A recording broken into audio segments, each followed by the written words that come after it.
Hello students, आज हम इस लेक्चर नंबर 3 में डिस्कस करेंगे कि कब एक पर्सन इंडियन पिनल कोड 1860 की प्रोविजंस के अंडर लायबल होगा to get punishment. That is when a person is liable to get punishment under the provisions of Indian penal code 1860। तो इस लेक्चर में हम डिस्कस करेंगे सेक्शन नंबर 2, 3 एंड 4 की bare language और उसके बाद इसकी कमेंट्री। तो आइए शुरू करते हैं सेक्शन नंबर 2 से। सेक्शन नंबर 2 बेसिकली डील करता है जब एक पर्सन इंडिया की टेरिटरी के बीच अगर कोई एक्ट या ओमिशन करेगा which is contrary to the provisions of Indian penal code. कहने का मतलब है कि जब कोई पर्सन इंडियन पिनल कोड की प्रोविजंस के खिलाफ अगर कोई काम करेगा या कोई ओमिशन करेगा और वो कमीशन उसने की इंडिया की टेरिटरी के अंदर, तो he will be liable to get punishment under the provisions of Indian penal code. तो क्या बताया है सेक्शन नंबर 2 में? Punishment of offences committed within India. Every person में सिटीजन ऑफ इंडिया भी आ जाएंगे, नॉन सिटीजन्स ऑफ इंडिया भी आ जाएंगे, नेशनल्स ऑफ इंडिया भी आ जाएंगे, फॉरेनर्स टू इंडिया भी आ जाएंगे। सो कहने का मतलब है अगर कोई भी person, every person shall be liable to punishment under this code and not otherwise for every act और omission which is contrary to the provisions thereof of which he shall be guilty within India। तो section number 2 में एक person liable है to get punishment under the provisions of Indian penal code अगर वो offence commit करता है within the territory of India. आइए अब सेक्शन नंबर 3 की बात करते हैं। सेक्शन नंबर 3 डील करता है कि जब कोई पर्सन इंडियन लॉ के द्वारा इंडिया के अंदर लाइबल होगा for the trial in respect of criminal offence और उस पर्सन ने इंडिया के बाहर कोई ऑफेंस कमिट किया तो उसका ट्रायल इंडिया में होगा, ये मानकर कि उसने ऑफेंस इंडिया के अंदर ही किया था। सेक्शन नंबर 3 को पढ़ते हैं। Punishment of offences committed beyond India but which by law may be tried within India। तो सेक्शन नंबर 3 की बेयर लैंग्वेज में क्या बताया है? Any person liable by any Indian law to be tried for an offence committed beyond India shall be dealt with according to the provisions of this code for any act committed beyond India in the same manner as if such act had been committed within India. So अगर कोई person India के बाहर कोई offence commit करेगा but वो person अगर Indian law के द्वारा इंडिया में ट्राइड हो सकता है तो उसको इंडियन पिनल के अकॉर्डिंगली सजा मिलेगी, ये मानकर कि उसने ऑफेंस इंडिया के अंदर कमिट किया है। अभी हम बात करेंगे सेक्शन नंबर 4 के बारे में। सेक्शन नंबर 4 एक्सटेंड करता है the jurisdiction of Indian penal code to extraterritorial offences. तो सबसे पहले हमारे लिए ये बहुत महत्वपूर्ण है कि ये जान लिया जाए कि एक्स्ट्रा टेरिटोरियल ऑफेंसेस का मतलब क्या है। वो ऑफेंस जो कि इंडिया की टेरिटरी से बाहर होंगे उसे हम बोलेंगे एक्स्ट्रा टेरिटोरियल ऑफेंसेस। अगर कोई ऑफेंस फॉरेन कंट्री में होगा तो उसे हम बोलेंगे एक्स्ट्रा टेरिटोरियल ऑफेंसेस। तो इंडियन पिनल कोड की एक्स्ट्रा टेरिटोरियल ऑफेंसेस के रिस्पेक्टिवली एक्सटेंशन 3 तरीके से हो सकती है। सबसे पहले अगर कोई इंडिया का सिटीजन है, अगर वो इंडिया के बाहर कोई ऑफेंस कमिट करेगा which is liable to be punished under the provisions of Indian penal code, तो he will be liable to get punishment in India. तो कहने का मतलब है अगर कोई सिटीजन ऑफ इंडिया इंडिया के बाहर कोई ऑफेंस कमिट करेगा जो ऑफेंस इंडियन पिनल कोड में पनिशेबल है तो उसे सजा मिलेगी, इंडिया में सजा मिलेगी, and Indian Penal Code will be extended to him in respect of extraterritorial offense. दूसरे नंबर पर अगर कोई भी पर्सन, चाहे वो सिटीजन ऑफ इंडिया है चाहे वो सिटीजन ऑफ इंडिया नहीं है, अगर कोई पर्सन किसी शिप पर या एयरक्राफ्ट पर कोई क्राइम कमिट करता है, जो शिप और एयरक्राफ्ट इंडिया के अंदर रजिस्टर हुई है, चाहे वो शिप और एयरक्राफ्ट किसी भी देश में है, चाहे वो इंडिया में है या इंडिया से बाहर है, तो वो पर्सन लायबल होगा under the provisions of Indian penal code. तीसरी कैटेगरी में वो पर्सन आ जाएगा जिसने इंडिया से बाहर होकर इंडिया के कंप्यूटर रिसोर्सेस पर टारगेट किया था और कोई ऑफेंस कमिट किया था। इसमें साइबर ऑफेंसेस आ जाएंगे। अगर कोई इंडिया से बाहर इंडिया के कंप्यूटर रिसोर्सेस को टारगेट करके कोई साइबर क्राइम कमिट करेगा तो he will be liable to be punished according to the provisions of Indian penal code. तो वो वाला बंदा लायबल होगा इंडियन पिनल कोड की प्रोविजंस के अंडर सजा पाने के लिए। तो आइए पढ़ते हैं section number 4, extension of the code to extraterritorial offences. इसमें लिखा है the provisions of this code apply also to any offence committed number 1 by any citizen of India in any place without and beyond India. Number 2, offense committed by any person on any ship or aircraft registered in India wherever it may be. Thirdly, offense committed by any person in any place without and beyond India, committing offense targeting a computer resource which is located in India. आइए section number 4 की explanation पढ़ने। In this section सबसे पहले word offence को define किया है। Offence का मतलब क्या होगा? The word offence include every act committed beyond और outside India which if committed in India would be punishable under this code. Offence का मतलब है अगर कोई एक्ट आउटसाइड इंडिया कमिट होता है, अगर वही एक्ट इंडिया में कमिट होता तो that offence would be punishable under the provisions of Indian penal code.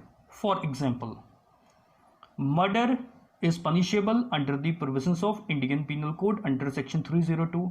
अगर कोई सिटीजन ऑफ इंडिया से बाहर मर्डर कमिट करेगा तो he will be liable to get punishment in India as well, क्योंकि section number 4 will be extended in respect of that offense, क्योंकि offense include every act committed outside India which if committed in India would be punishable under this code।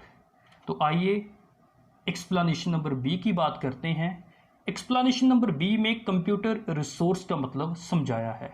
Computer resource की इन्होंने definition नहीं दी, इन्होंने सीधी बात बोल दी कि computer resources का सेम मीनिंग होगा जो कि section 2 subsection 1 clause K of information technology 2000 में दिया गया है।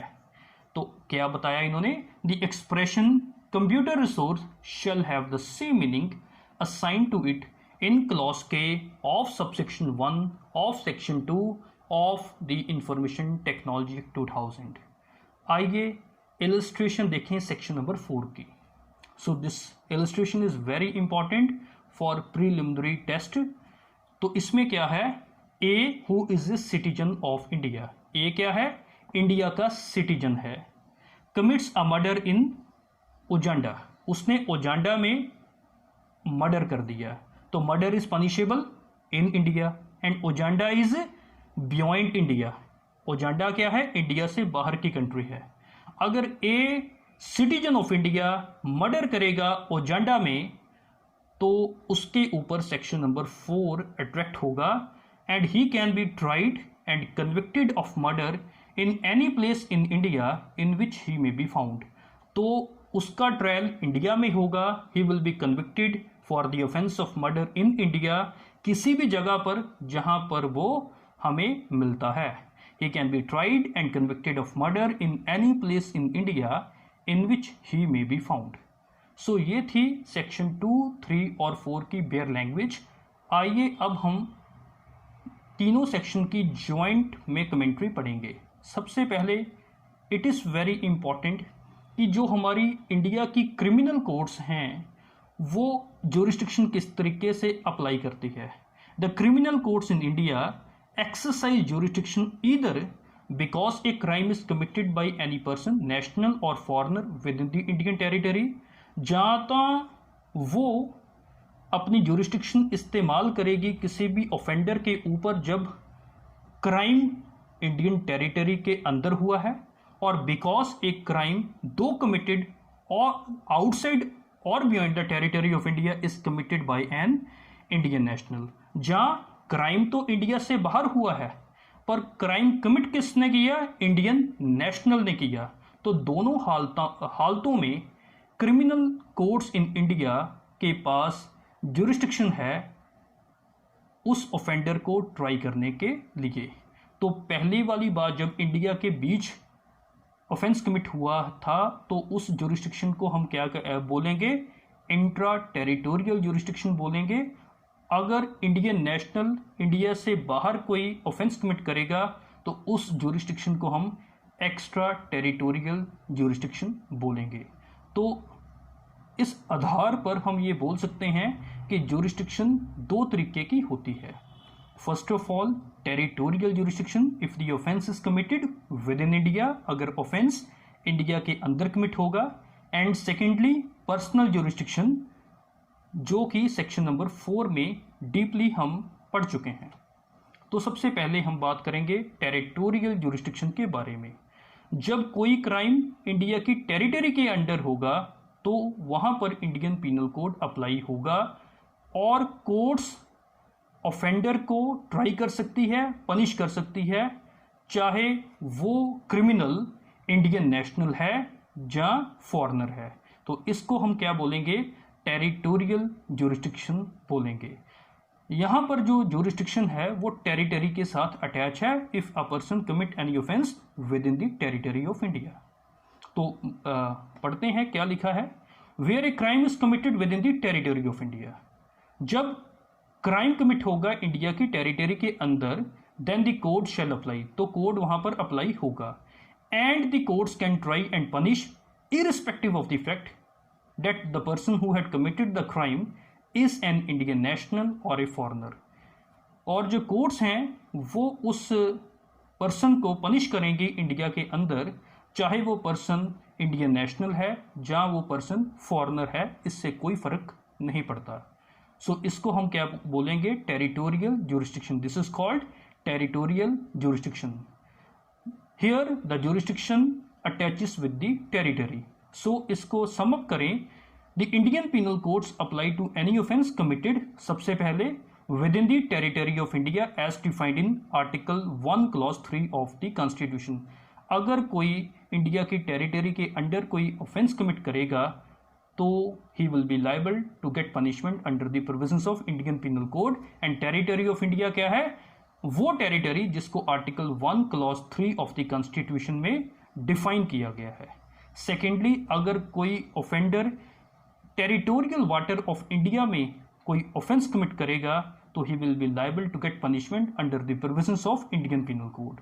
अगर कोई पर्सन किसी शिप या aircraft which is either owned by India और registered in India, then again वो पर्सन इंडियन पीनल कोड के अंडर लाइबल होगा to get punishment.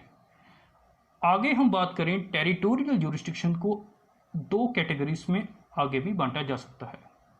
First of all intra territorial jurisdiction, secondly extra territorial jurisdiction. जब offence India की territory के अंदर होगा तो उसे हम बोलेंगे intra territorial jurisdiction.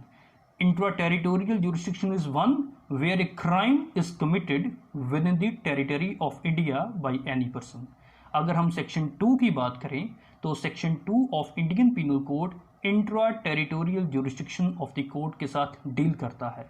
Section 2 of the code deals with intra territorial jurisdiction of the code. Secondly हम बात करते हैं एक्स्ट्रा टेरिटोरियल ज्यूरिस्डिक्शन के बारे में। जब ऑफेंस इंडिया की टेरिटरी के बाहर होता है, इंडियन नेशनल के द्वारा होता है तो वहाँ पर जब कोर्ट अपनी ज्यूरिस्डिक्शन को इस्तेमाल करेगी तो उसे हम बोलेंगे extra territorial jurisdiction when the offence is committed outside India. So what is written here? Where a crime is committed outside the territory of India by an Indian national, such a person may be tried and punished by the Indian courts. तब वो person Indian courts के द्वारा try and punish हो सकता है. तो उस jurisdiction को हम क्या बोलेंगे?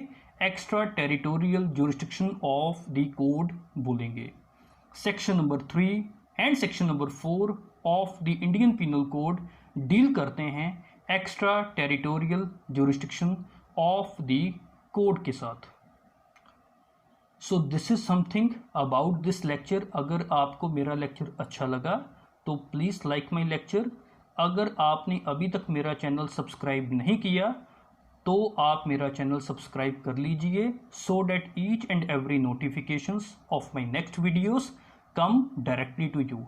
अगर आपको मेरे द्वारा बनाए गए नोट्स चाहिए तो आप गूगल में जाकर लॉ आर्टिकल्स 2020.blogspot.com टाइप करें. वहाँ पर आपको मेरे द्वारा बनाए गए नोट्स अवेलेबल हो जाएंगे.